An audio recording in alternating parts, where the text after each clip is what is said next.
would now like to invite the COP16 President to address us. Please welcome Colombia's Minister of Environment, Susana MUhamad. Thank you.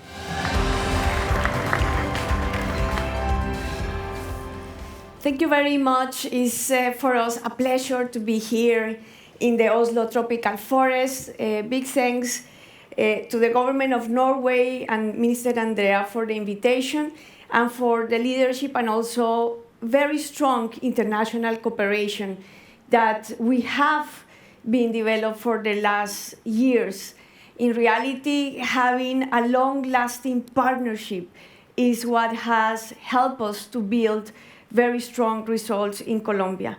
For us, the Colombia struggle to be able to save forests, stop deforestation, and guarantee human rights is the struggle for peace. The areas where our internal conflict, what happened in the past, are exactly the most biodiverse areas in the country, but it's also where we are right now, after the peace process, struggling to recover the capacity of the state and the rights-based state to establish a new historical relationship with indigenous communities, with peasants that were actually, for the last 60 years, within a very difficult war. And this struggle is not easy.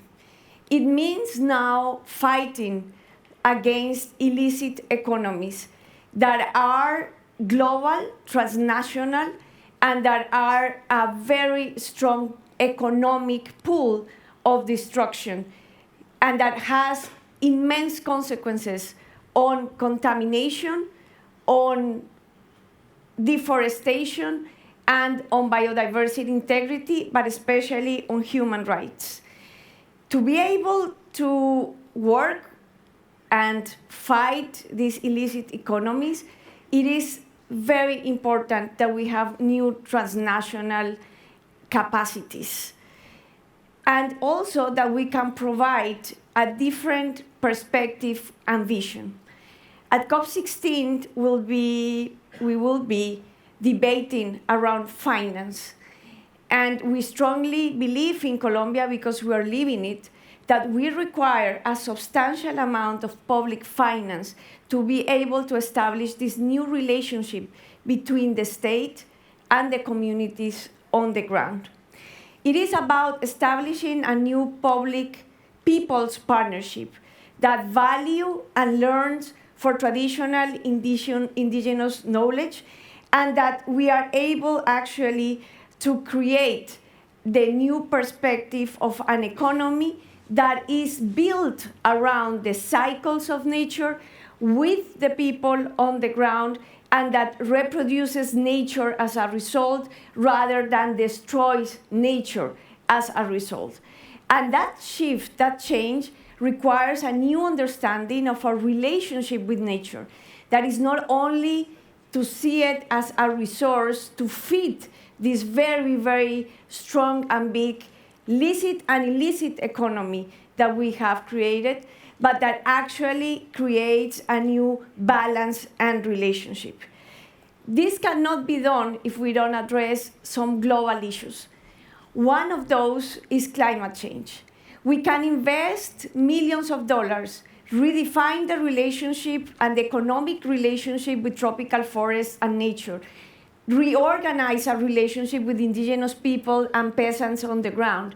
But if climate change continues to move at the rhythm that we are seeing, it's very difficult to be able to save the forest. This requires that we put nature and decarbonization at the same level. This requires the same commitment that we have on decarbonization with nature. Nature has to be seen as our main ally to be able to survive the climate transition. When we stop putting emissions on the atmosphere, we will need to be recovering nature very fast at the same time so we can balance again the carbon cycle.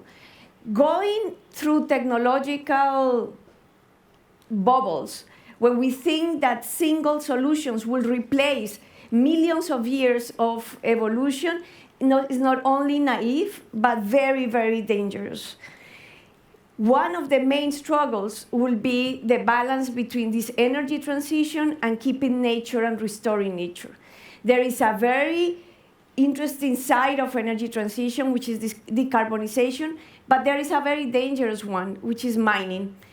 The economic pool of mining can also create, in tropical forests such as the Colombian ones, an illicit pool of illegal mining for these rare minerals that happen to be also in the most biodiverse areas, and that could, because of the economic pool of the energy transition, which we need for decarbonization, ended up struggling and creating a very difficult situation for sustaining these deforestation results.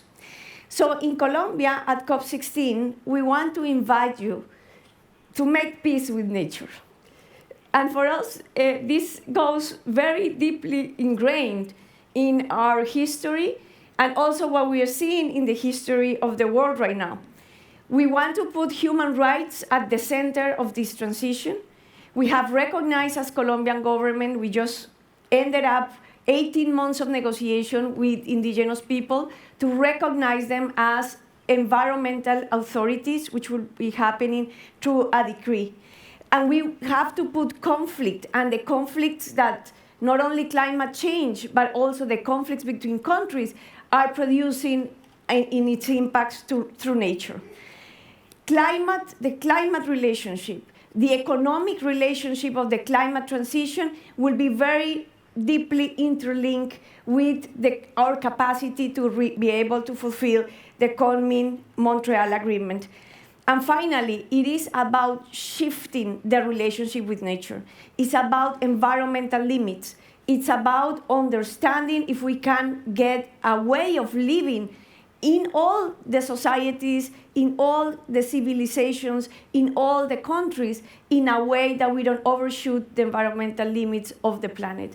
The equation is not adding up. We cannot make energy transition, put the mineral resources, at the same time create huge artificial intelligence hubs that will require doubling that energy, and think that we will decarbonize, we will recover nature, and at the same time we have prosperity. It doesn't add up. We need to get our maths right, and we invite you all in Cali to put decisions at the center and discuss the reality of the crisis we really invite you to Colombia to help us and create together a new path, the path of making peace with nature, which is our main ally, and is to recover that relationship with the living world.